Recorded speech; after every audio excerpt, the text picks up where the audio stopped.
Hello all the future assistant professor, welcome back to the English by Pooja Singh. And if you want to score 60 plus marks in the UGC NET paper 1, then do not skip this video. Why? Because today I'm going to share the most repeated PYQs of paper 1. We're going to discuss all the correct answer with year, with the PYQs and what the other questions can come. So please grab your notebooks, take notes and let's revise them.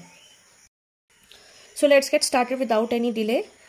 These are PYQs from 2012 to 2024 and we are discussing it section wise. Okay, so the very first question is that which of the following is not a characteristics of a good teaching. तो good teaching का जो characteristic है वो कौन सा नहीं है. I'm just writing the answer so that it will not be very time consuming. So the correct answer is lecture method. Lecture method is not a good teaching. Why? Because lecture method में सिर्फ जो teacher होता है या फिर जो professor होता है वो डिलीवर कर रहा होता है लेक्चर्स को और बाकी जो स्टूडेंट्स होते हैं वो चुपचाप से सुन रहे होते हैं. सो उसमें टीचर का और लर्नर का इन्वॉल्वमेंट और कम्युनिकेशन नहीं होता है. That is why it is not considered as a good characteristics of teaching. Now अगर आप इफ यू वांट तो I will make you understand in short कि गुड टीचिंग का क्या क्या है. तो let's have a look on what is the good teaching. So what is the good teaching. Good teaching में क्या क्या आ जाए. जस्ट सपोज कि अगर आप एक टीचर हो या फिर आप एक स्टूडेंट हो तो एक टीचर से आप क्या एक्सपेक्ट करोगे. तो वेरी फर्स्ट थिंग जो आप पढ़ा रहे हो उसमें क्लैरिटी होना चाहिए. ठीक है, good teaching means clarity in the lesson delivery. दूसरा इफेक्टिव कम्युनिकेशन. अगर जो टीचर है suppose I am telling you और अगर आपको मेरा बात नहीं समझ में आ रहा है, यू डोंट अंडरस्टैंड कि मेरा मोटिव क्या है कहने का और हम कह रहे हैं गुड लेकिन आप समझ रहे हो bad, so that is not an effective communication. If I am telling you कि या these are the important points and you understood in the same way, that means कि हाँ हमारे बीच में इफेक्टिव कम्युनिकेशन हो रहा है. ठीक है. देन लर्नर का कैरेक्टरिस्टिक्स आपको समझना पड़ेगा कि हाँ जो लर्नर है उसका कैरेक्टरिस्टिक्स क्या है, weather he is a slow learner या फिर वो फास्ट समझता है या फिर उसको समझ में नहीं आता. तो these are the important thing that you need to understand. Then fourth की इफेक्टिव टीचिंग स्टाइल भी होना चाहिए. टीचिंग मेथड्स अच्छा होना चाहिए. That includes all the technology. आप जो अभी स्मार्ट बोर्ड्स आ गया है वो आप देख सकते हैं, लैब्स होता है वो देख सकते हो. तो these are the important basic terms. Then और इवैल्यूएशन का क्या प्रोसेस है. So these all includes in the good teaching. ठीक है. So what is not a characteristics of a good teaching, it's a learner method. And what is a good teaching involve, that is clarity, effective communication, learner characteristics, effective teaching and evaluation. Okay, let's move to second question. And also this question has been asked in June 2014 and December 2020. Okay, so yes, this is the chances that it can come again. Now we move to question number 2. Which domain is evaluated in formative assessment? This question has been asked in June 2023 and December 2018. So its answer is cognitive. Now what does cognitive means? The very first thing that you should be knowing is कि इसमें आप ये blooms ने दिया था. ठीक है, ये ब्लूम्स टैक्सोनॉमी का है and this is also has been asked in many times. ठीक है, तो ये ब्लूम्स टैक्सोनॉमी में दिया गया है कॉग्निटिव डोमेन का. And cognitive domain is that कि आपको जो भी नॉलेज है, ठीक है, आपके पास जो भी नॉलेज है वो आप अंडरस्टैंड कीजिए और उस नॉलेज को कैसे अप्लाई करना है. ठीक है, उस नॉलेज को कैसे अप्लाई करना है, this is all about cognitive terms and this is the basic. और बहुत आसान भाषा में अगर समझाने का होगा तो this is the basic thing कि आप अंडरस्टैंड कर रहे हो, आप क्विज कर रहे हो, क्लास डिस्कशन कर रहे हो, कंसेप्ट को समझ रहे हो. ठीक है, आप कंसेप्ट को समझ रहे हैं और कंसेप्ट को कैसे अप्लाई करना है. Like you learn the maths का फॉर्मूला और बहुत सारा क्वेश्चन है और उसमें आपको कौन सा फॉर्मूला यूज करना है. That is the basic thing. So this is cognitive domain. Now we move to the next question. Which method is based on the principle of learning by doing?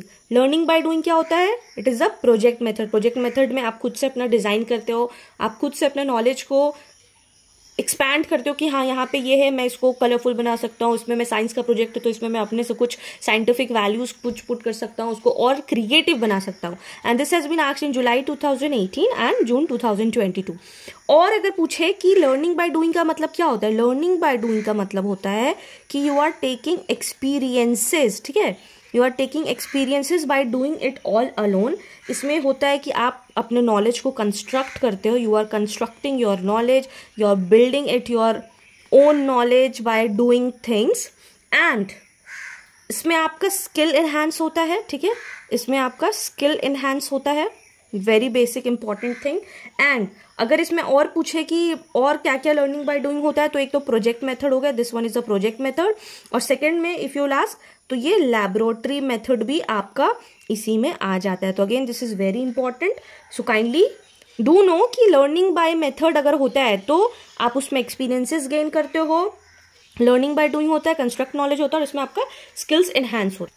Now we'll move to the research aptitude. That was teaching aptitude. Now this is the research aptitude. The question is that which of the following is a non-probability sampling method? So non-probability sampling method में क्या होता है? It is a quota sampling. ये non-probability sampling का एक method है, और इसमें क्या क्या होता है, इसमें और 4 टाइप्स का होता है। I'll tell you.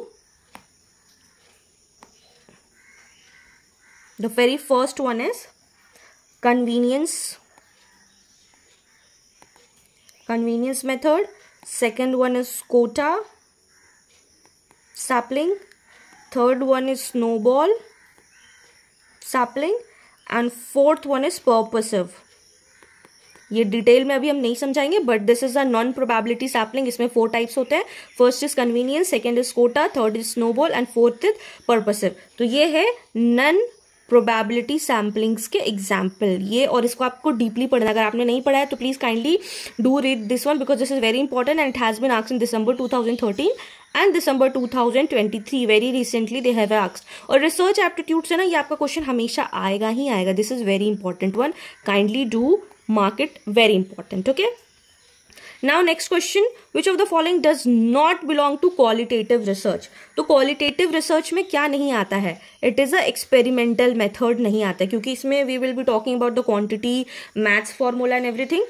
Qualitative क्या होता है? Qualitative research में you focus on why, क्यों हुआ है वैसे, and we focus on how things are happening. जब आप रिसर्च वर्क करोगे ना, जब आप रिसर्च प्रपोजल लिखोगे, तो आपको समझ में आएगा कि आप जो भी वर्क ले रहे हो, जो भी टॉपिक ले रहे हो, उससे आपको कैसे बढ़ना है, how you will proceed by taking all the methods. So quantitative, qualitative, it's talk about why and how, और क्वांटिटेटिव में होता है कि आप मैथ्स का सम कर रहे हो, एक्सपेरिमेंट्स कर रहे हो, ठीक है। So that is the following and it has been asked in January 2017 and December 2022. Very important, and it will be repeating again and again.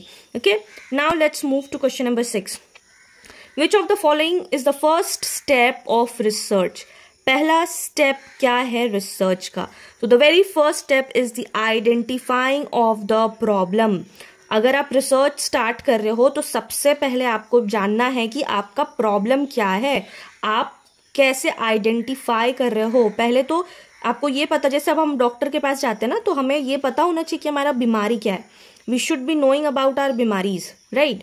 तो बीमारी ही जब तक नहीं पता रहेगा, then how will doctor proceed. So this is how the very first step of research. अब आप कभी जिंदगी में नहीं भूलोगे कि identifying the problem is the first research. Now those who are watching it question number 6 तक, you will write in the comment section कि पूरा step C, this is the first step, अभी और बहुत सारे स्टेप्स होते हैं। कमेंट सेक्शन में आप ये बताओगे सारे स्टेप्स, और आपको कुछ नहीं करना है, गूगल पे सर्च कीजिए what are the steps of research, you will get it, वहां से कॉपी कीजिए और कमेंट सेक्शन में पेस्ट कीजिए, सो दैट आपके दिमाग में बस जाए और आप लिख लो और आपको एक याद भी हो जाए। कुछ नहीं होगा, आपका सिर्फ 2 सेकेंड लगने वाला है ये। Let me see how many of you have watched this video till here and how you are going through it. And this question has been asked in June 2019 and November 2021. Okay, so this was research aptitude, जिसमें ये 3 question है जो कि हमेशा repeat होते हैं। So kindly focus on non probability क्या है, प्रोबेबिलिटी सैम्पलिंग क्या है, क्वालिटेटिव क्या है, क्वांटिटेटिव क्या है, एंड फर्स्ट स्टेप रिसर्च का क्या है। Okay, let's move to the other one. Now we'll move to the ICT, Information and Communication Technology. Very important. इससे तो मतलब ये easy peasy है. I will consider this one as easy peasy lemon squeezy. ठीक है, बहुत easy है, इससे आपको फ्री का मार्क्स मिलता है, बस आपको थोड़ा सा अटेंटिव रहना है, that's all. So which of the following memory is volatile? Volatile कौन सा मेमोरी होता है? सो दिस इज रैम, ठीक है। This has been asked in July 2016 and December 2020. What does RAM means? RAM means random access memory. Volatile का मतलब होता है उड़ जाना, मतलब उड़ जाना मीन्स जब लाइट ऑफ होता है, लाइट चल गई, पावर चल गई, तो इसका जो भी डेटा होता है वो उड़ जाता है, खत्म हो जाता है। और सेम चीज रोम में नहीं होता है, लाइट चल भी जाए तो उसका जो डेटा रहता है वो स्टोर रहता है, वो स्टोर रहता है, ठीक है। That is the basic difference, that's all you need to know. Now we move to question number 8. Yes. Which device is used to convert digital signals into analog signals? It is a modem and it has been asked in June 2015 and June 2023. And what does it means modem? Modulator, इसका full form होता है modulator and demodulator. इसका क्या काम होता है? इसका ये काम होता है कि ये it connects devices to internet, ठीक है। it connects devices to internet for all the communication and for all the purposes. So again this is very easy. आप देख सकते हैं कितना easy है, रैम ये, लेकिन आदमी जो टेंशन में होता है ना, टेंशन में आदमी सब भूल जाता है। So again प्लीज आप बहुत बड़े बड़े चीजों को पढ़ने के बजाय जो छोटा छोटा चीज है ना, आप उसको पहले कवर कर लो, सो दैट इट विल आपके एक माइंड में भी ये सेटल हो जाएगा कि हाँ we have cover at least these are the questions. और ऐसे इजी क्वेश्चंस आते हैं तो आप क्या करते हो, आप हार्ड वाला पढ़ लेते हो लेकिन जो इजी होता है उसको छोड़ देते हो, तो ऐसा नहीं करना है, okay. And the last question is HTML is used to design obviously web pages. आपने क्लास 9-10 में पढ़ा होगा अपने कंप्यूटर में. This has been asked in December 2014 and June 2020. Web pages होता है जो आप गूगल का पेजेस खोलते हो, फिर वो जो ब्लू लाइन होता है, वो जो ब्लू लाइन होता है या फिर ब्लू से लिखा रहता है HTTPS ऐसे, और उसके ऊपर आप क्लिक करते हो देन इट अपीयर्स, तो वही वेब पेजेस होता है, वेब डिजाइनिंग किया जाता है, बहुत सारा फॉर्मूलाज लिखा जाता है, ठीक है। Let's get started. Now we move to data interpretation. Again, data interpretation, yes, it comes easy, medium, moderate. कभी बहुत easy आ जाता है, कभी बहुत मीडियम रहता है, कभी बहुत मॉडरेट. तो ये वी कैन नॉट प्रिडिक्ट. इसमें कभी कभी बहुत ज़्यादा इजी भी आता है, मॉडरेट भी आता है. एंड इसमें आपको क्या करना है, इसमें आपको फॉर्मूलाज आना चाहिए. 9 से लेके 11 तक का जो फॉर्मूलाज होता है वो बहुत बेसिक रहता है. अगर आपने मैथ्स पढ़ी है तो अच्छे हो जाएगा. फॉर्मूलाज, बेसिक फॉर्मूलाज होना है. कॉमन सेंस का आपको यूज करना है. That's all.